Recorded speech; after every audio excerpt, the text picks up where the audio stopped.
Now, what is the role of the police in investigating a crime? अब सबसे पहले police को लेते हैं, पुलिस का रोल क्या होता है कोई भी क्राइम को इन्वेस्टिगेट करने में? One important function of the police is to investigate any complaint about the commission of a crime. ठीक है, सबसे पहले तो पुलिस को ये इन्वेस्टिगेट करना ही पड़ेगा about the commission of crime, मतलब कि क्राइम हुआ कैसे, किस मकसद से हुआ, इसका परिणाम क्या आया, क्राइम करने की वजह से कितने लोगों को तकलीफ हुई, ये सारी चीजें को पुलिस को इन्वेस्टिगेट करना पड़ेगा. And investigation includes recording statements of witnesses. Investigation में होता क्या है, तो सबसे पहले विटनेसेस के स्टेटमेंट को रिकॉर्ड करना. विटनेस मतलब कौन, कि हो सकता है कि जब वो क्राइम हो रहा था तब शायद किसी ने वो देखा हो कि भाई हाँ ऐसा हुआ, तो जो देखने वाले या सुनने वाले जो लोग होते हैं उनको विटनेस बोलते हैं. And collecting different kinds of evidence, और दूसरे अलग अलग एविडेंस को कलेक्ट करना. ओके, मतलब कि जिस तरीके का भी केस है वो हिसाब से फिंगरप्रिंट हो सकता है, अगर मर्डर हुआ है तो मर्डर वेपन है, कौन सा वेपन से मर्डर किया, this and that whatever. ठीक है, on the basis of the investigation the police are required to form an opinion.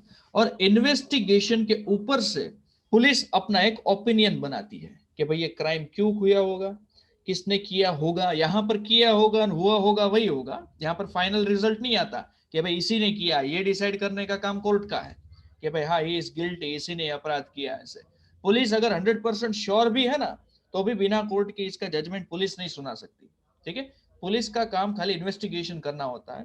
ठीक है, if the police think that the evidence points to the guilt of the accused person, then they file a charge sheet in the court. और जब police को ऐसा लगता है कि accused person जो भी है, मतलब कि जिसके ऊपर से इल्जाम लगा हुआ है, उसकी तरफ सारे सुराग इशारा कर रहे, तब जाकर कोर्ट के अंदर चार्जशीट फाइल होती है, वरना तब तक तो चार्जशीट भी फाइल नहीं होती. और जब तक कोर्ट के अंदर चार्जशीट फाइल नहीं होती तब तक केस आगे नहीं बढ़ेगा. ठीक है, तब तक पुलिस के पास ही इन्वेस्टिगेशन रहेगा.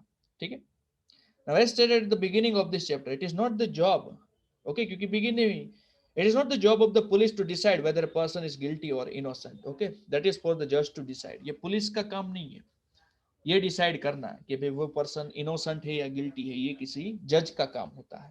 ठीक है, there is rule of law which means that everyone is subject to the law of the land.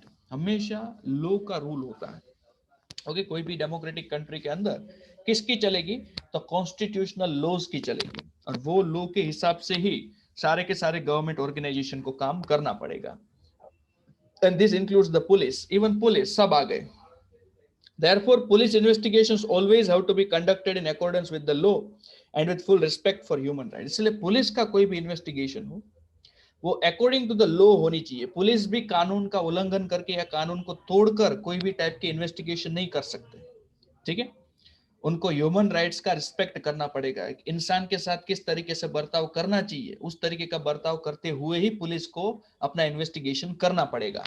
And the Supreme Court has laid down guidelines that the police must follow at the time of arrest, detention and interrogation. ठीक है, और supreme court ने guidelines दी गई है कि arrest अगर आप करो तब डिटेंशन, डिटेंशन मतलब कि तड़ीपार, या फिर कहीं पर रोक के रखा हुआ है, कोई घर के अंदर कैद करके रखा हुआ हो या किसी जगह पर पकड़ के रखा हुआ, उसको डिटेंशन बोलते हैं. ठीक है, कि वो जगह से या वो स्पेसिफिक एरिया से आप बाहर नहीं निकल सकते. ठीक है, तो उस समय उसके साथ कैसा बर्ताव किया जाए. या फिर इंटेरोगेशन, इंटेरोगेशन मतलब कि जब सवाल जवाब पूछते हैं पुलिस, जब छानबीन करती है, जब क्वेश्चन आंसर पूछती है क्रिमिनल से या टू बी क्रिमिनल से, अभी प्रूव नहीं हुआ कि वो क्रिमिनल है. ठीक है, तो इंटेरोगेशन के दौरान भी एक स्पेसिफिक गाइडलाइन है, वही हिसाब से पुलिस को इन्वेस्टिगेशन करना पड़ेगा. वो अपना तरीका नहीं यूज कर सकते. जैसा कि हमने देखा कि भाई वो जो शांति का जो भाई था सुशील, उसको मारा पीटा गया. ठीक है, तो पुलिस डायरेक्टली ऐसे ही किसी को मार पीट नहीं सकती. ठीक है, the police are not allowed to torture और बीट और शूट एनीवन ड्यूरिंग इन्वेस्टिगेशन. ना टॉर्चर कर सकती है, ना मार सकती है, ना गोली मार सकती है इन्वेस्टिगेशन के दौरान. They can not inflict any form of punishment on a person even for पेटी ऑफेंसेस. ठीक है, वो किसी को भी पनिशमेंट डायरेक्टली नहीं दे सकती, भले पैटी ऑफ है, भले पॉकेट मारा हो किसी का. ठीक है, और पॉकेट में 50 रुपए हो, तो भी उतने छोटे से क्राइम के लिए भी पुलिस किसी पर हाथ नहीं उठा सकती जब तक ये डिसाइड नहीं हो जाता कि भाई उसने ये गुनाह किया है. ठीक है, पुलिस के काम है इन्वेस्टिगेशन करना, सजा देने का काम होता है कोर्ट का. ठीक है, इस तरीके से पूरा सिस्टम चलता है. Article 22 of the Constitution and criminal law guarantee to every arrested person the following fundamental rights. ठीक है, आर्टिकल 22 जो कॉन्स्टिट्यूशन में है और क्रिमिनल लॉ जो भी कॉन्स्टिट्यूशन में लिखा हुआ है, हर एक अरेस्टेड पर्सन के अपने फंडामेंटल राइट्स होते हैं। मतलब कि कोई भी व्यक्ति अगर अरेस्ट हुआ है, ठीक है, तो उसके फंडामेंटल राइट्स है। Right to be informed at the time of arrest the offence for which the person is being arrested. सबसे पहला राइट कि अगर पुलिस किसी भी बंदे को अरेस्ट करने जाती है तो उस बंदे का ये जानने का पूरा पूरा हक है कि उसको क्यों अरेस्ट किया जा रहा है। The right to be presented before a magistrate within 24 hours और अरेस्ट कर लेने के बाद within 24 hours उसको किसी ना किसी मैजिस्ट्रेट के सामने पेश करना ही पड़ेगा। The right not to be ill treated or tortured during arrest or in custody, जब अरेस्ट किया है या कस्टडी में जब है तब उसके साथ बुरा सलूक या बुरा व्यवहार या उसको टॉर्चर करना बिल्कुल ही इलीगल है, पुलिस ये सब नहीं कर सकती। Confessions made in police custody cannot be used as evidence against the accused। Police custody के अंदर जो भी कन्फेशन है, ठीक है, तो वो एक्यूज्ड के खिलाफ उसका इस्तेमाल नहीं किया जा सकता। हो सकता है कि भाई जबरदस्ती करके उसके ऊपर मुंह में से ये बयान निकलवा दिया हो, मार पीट करके या टॉर्चर करके उससे जबरदस्ती ये उगलवा गया हो कि भाई हाँ मैंने ही किया ऐसे। इसीलिए कस्टडी के दौरान जो कन्फेशन हुआ है उसको एक्यूज के खिलाफ यूज नहीं किया जा सकता। A boy under 15 years of age and women cannot be called to the police station only for questioning। Okay? अगर 15 साल से छोटी उम्र है लड़का या लड़की की, they cannot be called to police station for questioning। okay? Police को घर आना पड़ेगा क्वेश्चन आंसर पूछने के लिए। इतने छोटे बच्चों को, 15 साल की छोटी उम्र से बच्चों को पुलिस स्टेशन में नहीं बुलाया जाएगा कभी। हो सकता है कि उनकी मेंटालिटी के ऊपर या उनके मन के ऊपर कोई गहरा असर पड़ जाए उसके कारण, ठीक है। The Supreme Court of India has laid down specific requirements and procedure that the police and other agencies have to follow for the arrest, detention and interrogation of any person। okay? Supreme court जो है भारत का, they have laid down specific requirements and procedure। ठीक है, उन्होंने काफी सारे नियम कानून बनाए हैं जो पुलिस को और दूसरी एजेंसीज को फॉलो करने पड़ेंगे अरेस्ट के दौरान, डिटेंशन के दौरान या इंटेरोगेशन के दौरान। Okay, these are known as the D K Basu guidelines and some of this includes. इसको डी के बासु गाइडलाइंस बोलते हैं। हो सकता है कि डी के बासु करके सुप्रीम कोर्ट के कोई चीफ जस्टिस रहे हो, ठीक है, उन्होंने ये गाइडलाइंस तैयार की है। The police official who carry out the arrest or interrogation should wear clear, accurate and visible identification and name tags with their designations। जो भी पुलिस ऑफिसर अरेस्टिंग, इंटरोगेशन या ऐसा कुछ करने जा रहे हैं तो उनके पास क्लियर, एक्यूरेट और विजिबल आइडेंटिफिकेशन कार्ड होने चाहिए with the tags, with the designation, अपने डेजिग्नेशन के साथ, के उनकी पोस्ट क्या है, वो सब इंस्पेक्टर है, इंस्पेक्टर है, ठीक है, या कांस्टेबल है, क्या है वो, ठीक है। A memo of arrest should be prepared at the time of arrest and should include the time and date of arrest। जब भी अरेस्ट करने जाए तब एक मेमो प्रिपेयर करो। इस मेमो के अंदर टाइम होना चाहिए अरेस्ट करने का, as well as time and date of the arrest, and it should also be attested by at least one witness who could include a family member of the person arrested। ठीक है, और एक witness का भी नाम लिखो कि भाई इनकी हाजिरी में हमने इनको गिरफ्तार किया था, जिसमें कोई फैमिली मेंबर हो, जो पर्सन को आप अरेस्ट करने जा रहे हो उसका। The arrest memo should be countersigned by the person arrested। Okay, और ये जो अरेस्ट मेमो है उसके ऊपर जिस पर्सन को अरेस्ट किया गया है उसका भी सिग्नेचर होना चाहिए, ठीक है।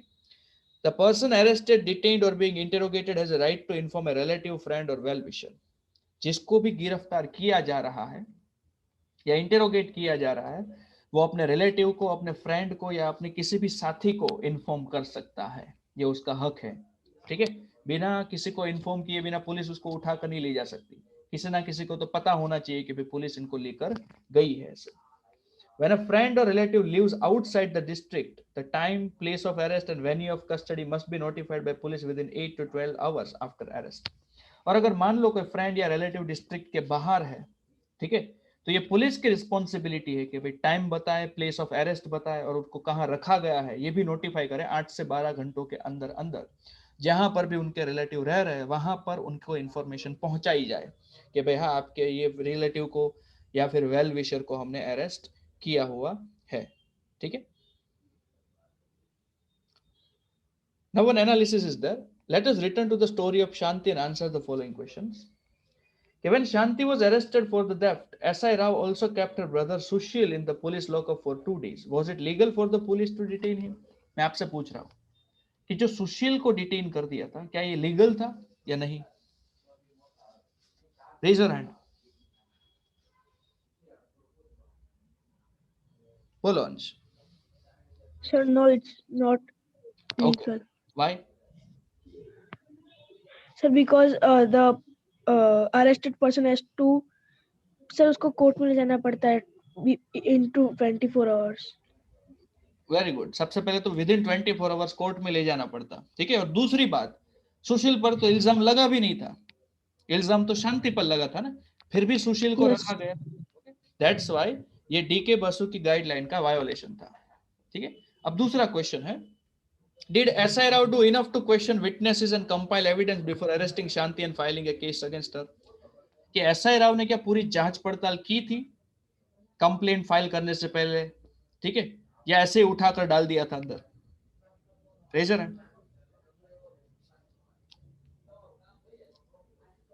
बोलो अंश, बोलो बेटा। Sir, no, it's, sir, उन्होंने कुछ एविडेंस इकट्ठे नहीं किए थे. ओके, प्रांशु तुम बोलो तो बेटा। सर उसने कुछ जांच पड़ताल किए बगैर उसको अंदर डाल दिया था। वेरी गुड, ठीक है। जो हमने सुना ऊपर, जो पूरी की पूरी स्टोरी है, जो पूरा केस हमने देखा, उसके ऊपर से तो यही लग रहा था कि बिना किसी जांच पड़ताल के उसको अंदर डाल दिया था, ठीक है। तो in keeping with the duties of police as stated अब, what else do you think SI Rao could have done as a part of his investigation? ठीक है, तो पुलिस की ड्यूटी जिस तरीके से होती है, आपको क्या लगता है एसआई राव को क्या करना चाहिए था एज एन इन्वेस्टिगेशन ऑफिसर? क्या करना चाहिए था? यस प्रांशु। सर पहले एसआई राव को उन लोगों की बात सुननी चाहिए कि क्या हुआ कैसे हुआ, फिर उसके बाद एविडेंस कलेक्ट करने चाहिए थे। वेरी गुड, ठीक है, तुम्हारी बात एकदम सही है कि सबसे पहले तो इन्वेस्टिगेटिंग ऑफिसर को पूरी बात सुननी चाहिए थी शांति की या फिर सुशील की। देखो हर बार ऐसा नहीं होता, गरीब लोग हैं तो वही चोरी करेंगे या उन्होंने ही चोरी की होगी ऐसे, ठीक है। केस तो कोई भी हो सकता है, एंड में तो हमें पता ही चल गया कि क्या हुआ भाई, इसके इनके ही बेटे का जो दोस्त था वही उनके गैंग मेंबर थे, उन्होंने ही चुराया था, ठीक है। अब इतनों को, इन लोगों को इतने टाइम तक जेल में डाला और बेचारा सुशील को तो मारा पीटा गया, अब उसका जवाब कौन देगा, ठीक है। तो बात यही है कि सबसे पहले पूरे जांच पड़ताल होनी चाहिए, इसके बाद ही हम किसी जजमेंट पर आ सकते हैं। खाली सुनी सुनाई बातों से या खाली शक होने के कारण किसी को हम धर लेते हैं या उसके ऊपर इल्जाम लगा देते हैं, ठीक है, तो वो एक गलत चीज है जो बिल्कुल नहीं होनी चाहिए, ठीक है। Now let us take a slightly different scenario. अब देखो थोड़ा सा सीन को चेंज करते हैं। Shanti and her brother Sushil go to the police station to complain that Mr. Shinde's 20-year-old son had stolen rupees 15,000 that they had been saving up. Okay, शांति है और उसका भाई है सुशील, वो पुलिस स्टेशन में जाते कंप्लेन करने के लिए कि मिस्टर शिंदे का 20 साल का बेटा है, उन्होंने हमारे 15,000 रुपए चुरा लिए जो हम सेव करके रखे थे, ठीक है। Do you think that the officer in charge of the police station will promptly launch an FIR? आपसे क्वेश्चन है कि आपको ऐसा लगता है कि भाई पुलिस स्टेशन के जो इंचार्ज है, ओके, वो सीधा एफआईआर लिख देंगे ऐसे? यस और no?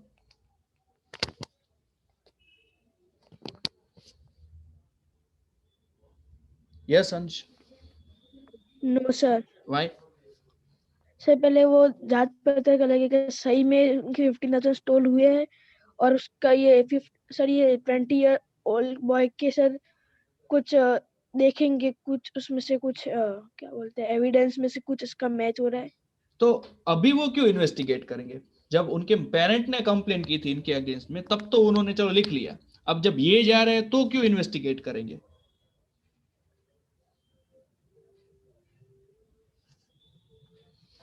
Okay, Pranshu, can you give me the answer to this question?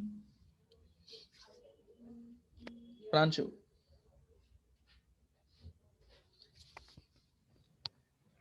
Sir पहले जो ऑफिसर था वो एसआई राव था, अभी तो और कोई होगा ना? नहीं, वही वाला है बेटा, सेम ऑफिसर।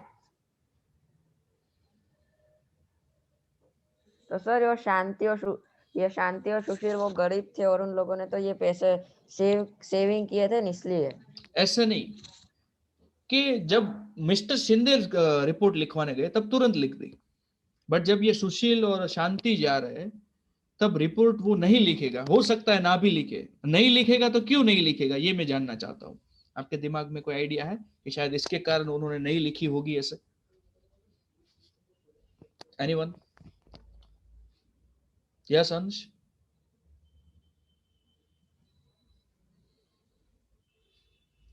विवेक?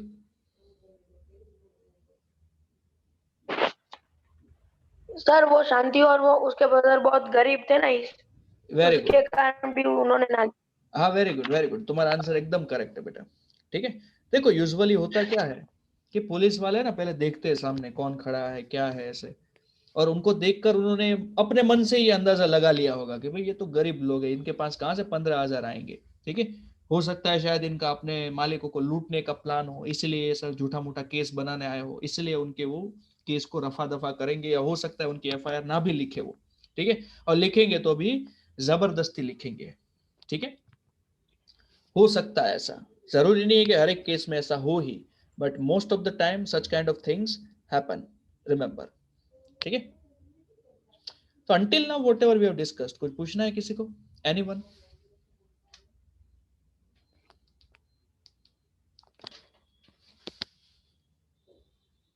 Yes, Ansh. सर तो सर जो एफआईआर लिखने वाले और वो एसआई थे सर, उन पे भी केस चलेगा अब तो? कौन करेगा? सर वो शांति और वो। एविडेंस क्या है, क्या प्रूफ है उनके पास? कौन गवाही देगा एक पुलिस वाले के खिलाफ? सर उन्होंने ऐसे ही सर उनको जेल में नहीं रखा सर, वो कोई बात एविडेंस के बिना। नहीं, वो जेल में रखा होगा चाहिए, उसके लिए तो कोर्ट ने फटकार भी लगाई थी। पुलिस वालों को उसका खामियाजा तो भुगतना ही पड़ेगा। समझ में आ रहा है? Yes sir. हाँ, तो वो तो उनके लिए शर्मजनक की बात है कि बिना किसी कसूर के किसी को भी जेल के अंदर डाल दिया ऐसे, तो उसका तो खामियाजा तो कोर्ट को भी पता चली गया ना। कोर्ट के उन्होंने मेंशन भी किया था जज ने कि भाई जो भी इन्वेस्टिगेटिंग ऑफिसर थे तो उनको ध्यान रखना चाहिए कि भाई ऐसे ही किसी को जेल के अंदर ना डाल दिया जाए, हो सकता है कि वो इनोसेंट है। Okay yes sir. Okay, now first information report FIR. ठीक है, देखो बाजू में थोड़े से फोटोग्राफ दिए FIR. It is with the registration of an FIR that the police can begin their investigation into a crime. Okay, FIR के बिना क्राइम का इन्वेस्टिगेशन चालू नहीं हो सकता। ठीक है, FIR is a must, without FIR there is no crime, remember. The law states that it is compulsory for an officer in charge of a police station to register an FIR whenever a person gives information about a cognizable offense. Cognizable offense मतलब कि काफी बड़ा अपराध हो ऐसे। अब किसी ने किसी को लाफा मार दिया फिर उसमें एफआईआर लिखाने जाएंगे, ठीक है, वो नहीं। एक रेकग्नाइजेबल ऑफेंस होना चाहिए कि जिसके कारण समाज के अंदर लोगों को काफी तकलीफ हो या लोगों को काफी अव्यवस्था फैले। ठीक है, उसकी बात है। तो law state it is compulsory, officer को एफआईआर फाइल करना ही पड़ेगा। And this information can be given to the police either orally or in writing. और ये जो इंफॉर्मेशन है वो पुलिस को देना बहुत ही ज्यादा जरूरी है, या ओरली या फिर लिखित में, राइटिंग में। And the FIR usually mentions the date time and place of the offence. FIR के अंदर होता क्या है, डेट होती है, टाइम होती है, प्लेस होती है ऑफेंस की, मतलब कि अपराध कब हुआ, कहां हुआ, कौन सी तारीख को हुआ, ठीक है, कितने बजे हुआ।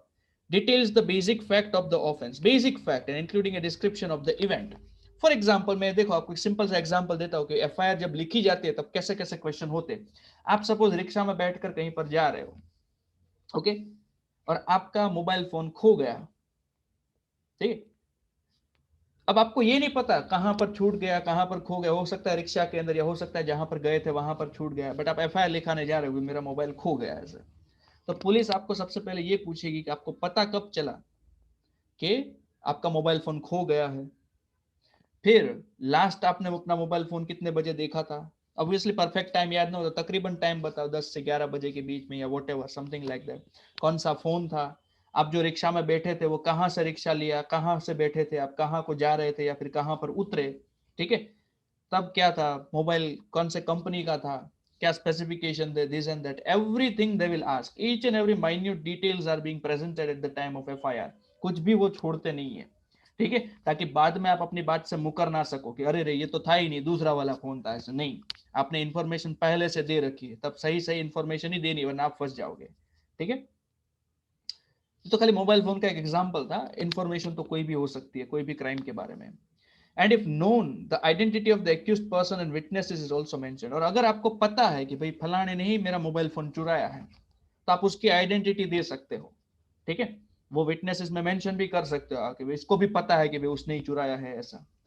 The FIR also states the name and address of the complainant, जो कंप्लेन करने वाले हैं उनका भी नाम और एड्रेस होता है एफआईआर के अंदर, and there is a prescribed form in which the police registers an FIR and it is signed by the complainant. Prescribed form होता है कि एफआईआर का एक स्पेसिफिक क्राइटेरिया होता है कि इस तरीके से एफआईआर लिखी जाती है, ठीक है, वो पुलिस को पता होता है, और कंप्लेनेंट को भी साइन करनी पड़ेगी, कंप्लेन करने वाले को। The complainant also has a legal right to get a free copy of the FIR from the police. और अगर कंप्लेंट करने वाले चाहते हैं तो एफआईआर की फ्री कॉपी उनको मिलेगी, पुलिस को उनको देना पड़ेगा, ठीक है। That is the rule. Any questions?